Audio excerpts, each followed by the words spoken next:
Oke, pertanyaan dari Marcelino Ariel Wicaksana. Ketika seorang introvert dengan pikiran yang jernih mulai dapat berinteraksi dengan alam pikirannya, apakah itu disebut dengan meditasi secara tidak langsung? Oke, jadi saya sudah mengatakan di channel saya tidak belajar dari buku atau guru. Jadi ini yang saya katakan meditasi otodidak, dan saya memberikan gambaran atau definisi meditasi itu kan kondisi ya, bukan tentang tata cara, ritualnya dan sebagainya. Jadi ketika ada state of consciousness, ada kondisi kesadaran di mana kamu diam dan mengamati, itu adalah awal di mana kamu menyaksikan sendiri pikiranmu. Jadi di situ kamu menjadi pengamat, dan ketika kamu mengamati, kamu menyaksikan aksi reaksi, baru kamu memegang kontrol, kamu bisa memprogram. Ketika kamu dalam kondisi sebagai pengamat, penyaksi, kadang ada satu saat kamu bisa melihat ruang dan waktu yang berbeda dalam pikiranmu. Jadi orang menganggap bahwa ini adalah dirinya. Dirinya yang menciptakan, tidak. Semua sudah bisa dibuktikan bahwa kita itu tidak memegang kendali alam bawah sadar kita. Nah, ada satu kekuatan yang mengendalikan ini. Jadi kamu ada dalam kendali ini. Jadi ini yang agak susah, kenapa? Karena ini semua terjadi dalam alam pikiranmu. Oke, kamu mengamati pikiran, kamu mempengaruhi pikiran, tapi kamu adalah satu produk juga, keberadaanmu itu dari pikiran yang lebih tinggi. Einstein menyebut ini sebagai mind of God. Jadi Tuhan itu adalah kekuatan di belakang pikiranmu. Dia yang menjadi pengendali kesadaranmu. Maka ketika kamu bertahap melihat, oh ada satu peristiwa buruk, kemudian kamu merasakan apa yang kamu coba respon dari peristiwa yang muncul dari alam mentalmu, kemudian kamu mencoba mengambil alih kendali. Nah di situ artinya ada satu hal kan yang mempengaruhi sikapmu pada apa yang muncul di level pikiranmu. Nah, proses pencapaian kesadaran itu semacam ini. Terkait dengan ruang dan waktu, kenapa kamu bisa masuk dimensi lain sebetulnya? Ini adalah tentang frekuensi. Jadi begitu, contoh kasus, kamu melihat balapan motor lah. Ketika kamu di dekat motor yang berjalan, itu cepat. Tapi kalau kamu lihat dari udara semakin jauh, kamu masih bisa melihat rentang waktu kejadian. Semakin jauh lagi sampai satu level tertentu yang tidak bisa dijelaskan, itu segalanya seperti berhenti. Ini sebelum diuraikan. Jadi saya katakan meditasi bermain jiwa itu apapun yang terjadi interaksi dengan pikiranmu, itu adalah satu dialog yang sakret, suci, karena kamu berinteraksi dengan kekuatan yang mengendalikan dirimu. Nah ini yang menjadi perbedaan fundamental. Dari perspektif saya, meditasi lain kamu mencoba mengendalikan. Kalau mistik mencoba menyadari, karena kendalinya adalah pada saat kamu menyadari aksi reaksi, kemudian kamu mencoba mencampuri. Semakin ini terlatih, semakin kamu punya kontrol alam bawah sadar.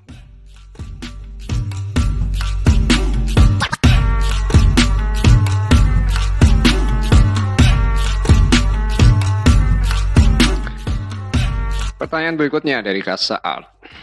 Apakah aku atau kesadaran plus kemampuan yang tidak berubah itu yang namanya Tuhan, Mas? Mohon pencerahan. Oke, kita fokus ke dua hal, aku atau kesadaran, dan berikutnya Tuhan. Nah, apa itu kesadaran? Ini sederhana. Jadi ketika kamu sadar, akumu itu ada. Ketika kamu tidak sadar, kamu tidur, akumu tidak ada. Oke, jadi kondisi yang dikatakan sadar pasti ada eksistensi, adanya aku. Dan bersamaan dengan itu, ketika adanya aku, kamu memiliki kemampuan berpikir. Jadi kesadaran itu ada 2 atributnya, eksistensi dan kemampuan berpikir. Kemampuan berpikir itu sendiri apa? Jadi berpikir itu kamu proses, kamu rasakan sendiri. Bentuknya adalah menggambarkan dan mendengarkan. Menggambarkan ini tadi adalah apa yang disebut sebagai cahaya, nur, sinar. Karena frekuensi inilah yang membuat kamu bisa melihat sesuatu. Jadi cahaya itu bukan gelap terang, tapi dia adalah frekuensi yang membuat kamu mampu mengenali keberadaan sesuatu. Maka ketika sekarang kita punya alat teknologi untuk teleskop, dia hanya membantu kita memindai, menyensor dalam perwujudan frekuensi gelombang. Akhirnya kita menemukan banyak hal. Jadi ini adalah frekuensi, getaran. Cahaya itu mempengaruhi apa yang kita lihat. Suara, ya kamu berpikir itu seperti ada yang memberitahu kamu. Maka ketika orang mengalami siso, dia banyak suara. Ya, jadi kesadaran pasti ada atribut eksistensi, aku. Dan yang kedua, kemampuan berpikir. Nah, sekarang kita fokus pada eksistensinya. Jadi ketika akumu ada ini yang unik. Kamu merasa secara individu itu berbeda dengan yang lain. Kamu ingin mengembangkan dirimu juga berbeda, tidak sama. Tidak ada satu orang pun sama persis. Nah, disinilah kuncinya. Ketika sekarang kita bisa membuat robot dengan kecerdasan, dia belum sepenuhnya sadar. Dia hanya melakukan perintah berdasarkan input apa dan kemudian dia merespon. Dan itu sama. Nah, manusia itu unik karena memiliki individualitas dari kesadaran yang tanpa batas ini tadi. Nah, ketika kesadaran ini ada, kamu punya kekuatan. Nah, ini yang diajarkan dalam banyak istilah. Ada yang menyebut Taoisme. Kalau Islam sebenarnya sama, jalan din. Nah, ini yang disebut juga dengan Brahman, Roh, Chi, Prana, Ki, Tumo. Ini menggambarkan kekuatan yang ada, potensinya itu dalam kesadaran satu-satunya ini tadi. Oke ya.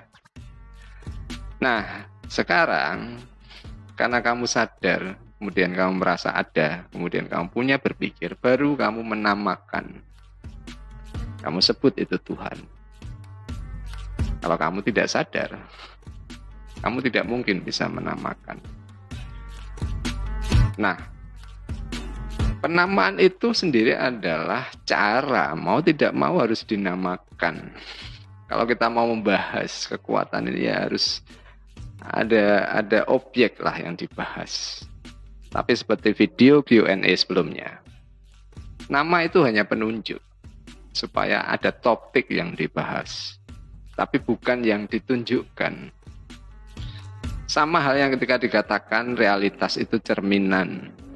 Kamu berkaca, kamu lihat wujudmu, kemudian baru bisa dikenali. Tapi ketika kamu sedih, kamu melihat mukamu berubah. Perubahan muka ini adalah ekspresi dari kesedihan, tapi kesedihannya sendiri tidak kamu bisa lihat di cermin.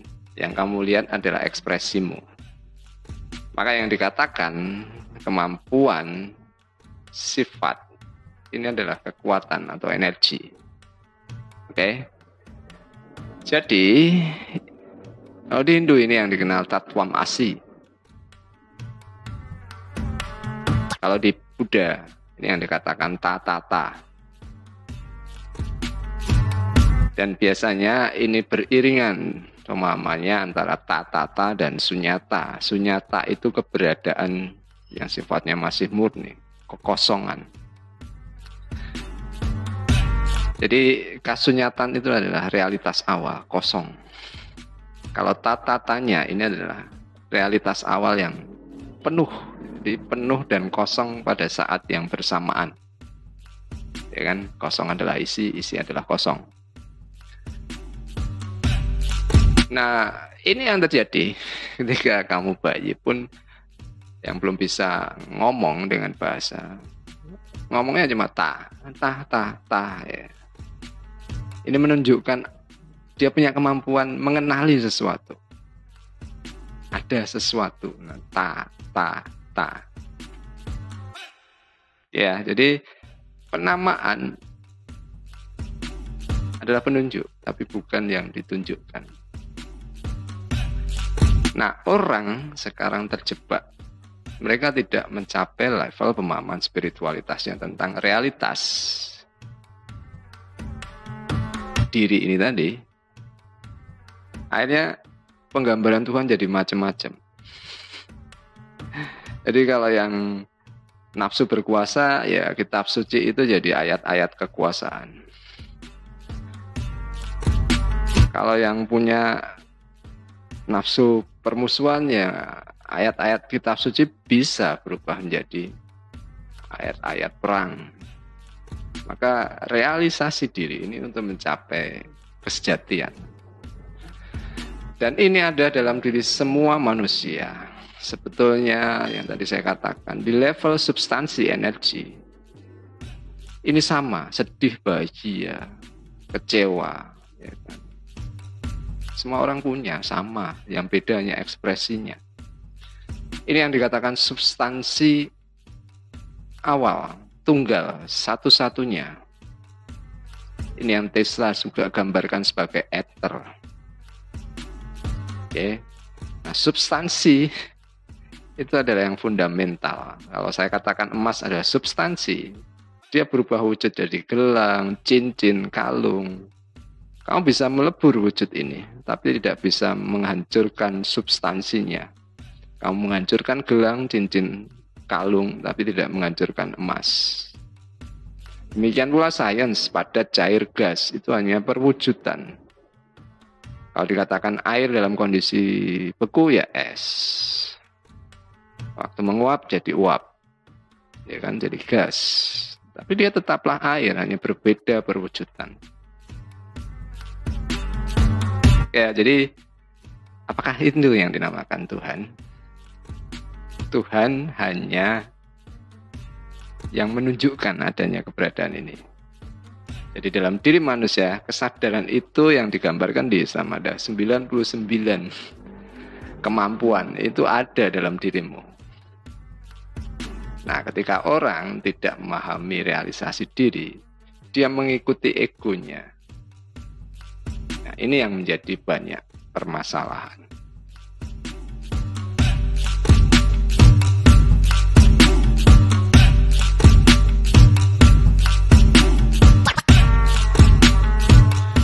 Pertanyaan berikutnya dari One Way. Ini bertanya tentang seperti kemarin ada yang bertanya mimpi. Jadi saya katakan apapun kamu perlu perhatikan kaitan meditasi dan apa yang selanjutnya terjadi, entah itu dalam aktivitasmu atau dalam tidurmu. Nah, kalau ditanyakan apakah ini salah, kamu percaya bahwa mekanisme tubuhmu itu sempurna. Nah, sekarang tinggal bagaimana kamu menangkap. Jadi saya katakan mimpi itu pesan alam bawah sadar apakah kamu punya timbunan masalah atau dia menjadi petunjuk untuk mengembangkan dirimu. Jadi ini wajar. Ketika kamu bermeditasi, kamu menaikkan frekuensi kekuatan gelombang pikiranmu. Dan ini akan merubah beberapa hal seperti kebiasaan tidurmu, kebiasaan berpikirmu, dan macam-macam. Oke ya, ini jawaban saya.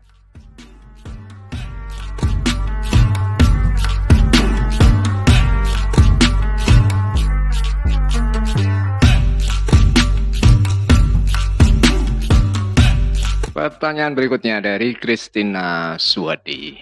Mas, kalau legenda Agartha, Hollow Earth, itu benar nggak? Oke, jadi fisika kuantum itu mengkonfirmasi bahwa realitas itu kita ciptakan. Kita melihat apa yang ingin kita lihat. Jadi mekanisme realitas itu seperti mimpi gambarannya. Jadi kalau mimpi itu menjadi tanpa batas. Oke, tidak ada awal, tidak ada akhir. Saya ada pertanyaan, ayam dulu apa telur dulu? Pada saat yang bersamaan ada mimpi yang dengan awalan ayam. Pada saat bersamaan ada mimpi yang dengan awalan telur. Semacam ini mekanisme realitasnya. Jadi benar atau enggak? Pertanyaan awalnya mungkin enggak. Kalau dari beberapa jejak arkeologi, ada gua bawah tanah itu yang panjang, kadang bisa menghubungkan. Sudah ada temuan. Kemudian, nah ini, mungkin enggak? Sekarang pun teknologi kita, seperti kalau kalian lihat, Cina juga membuat jalan-jalan bawah tanah, membelah gunung. Artinya mungkin. Nah, peradaban dulu mereka mencapai teknologi yang sudah tinggi. Jadi kan peradaban itu kan jatuh bangun. Kemudian dari sisi sains. Nah, kalau kita belajar apa yang dikatakan forbidden knowledge, science misteri yang dilarang, ini ada pembahasannya. Dan kenapa ini tidak dibuka di publik? Ini terkait dengan teknologi. Dan karena level kesadaran kita itu masih dominasi, akhirnya ini yang digunakan sebagai alat dominasi. Maka dokumen-dokumen militer itu menyatakan, menyinggung tentang keberadaan ini. Dan ketika tempat itu ditemukan, pasti disterilkan. Nah, ini nanti kaitannya dengan portal atau Stargate. Ini akan menjawab kenapa tiba-tiba suku Inka hilang. Ini ada kaitannya dengan nanti apa yang dipercaya sebagai kota suci. Ini yang dalam legenda disebut hubungan antara surga dan bumi.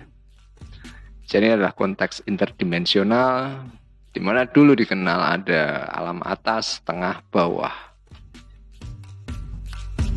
Jadi benar nggak ketika kita mencari tahu, maka segalanya menjadi mungkin.